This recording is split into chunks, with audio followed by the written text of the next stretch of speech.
Alors que Jésus nous parle d'un Dieu d'amour, comment y voir clair lorsque la Bible évoque la crainte de Dieu?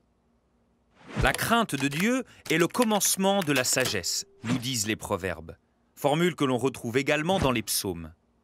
Faut-il donc avoir peur de Dieu pour croire en lui? L'expression a très souvent été mal comprise, ou pire encore, utilisée à contresens. La peur de Dieu, on la découvre aussi dans les paroles d'Adam après la chute. « J'ai eu peur de toi, alors je me suis caché ». De même, dans la parabole des talents, le serviteur paresseux enterre son talent par peur de Dieu.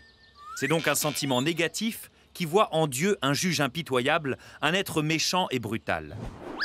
Il n'est plus question pour le croyant d'avoir une relation de confiance. La peur de Dieu suscite une vision quasi contractuelle vis-à-vis de Dieu. Tu me donnes tant, je te rends tant, point final. Pas d'amour, encore moins de miséricorde. Adam et le serviteur s'auto-excluent de tout lien avec Dieu. Avec cette vision très infantile, il n'y a même plus de relation. En réalité, selon la tradition biblique, il ne s'agit pas d'avoir peur de Dieu, mais plutôt d'avoir peur de le blesser, de lui faire mal en rompant son alliance d'amour.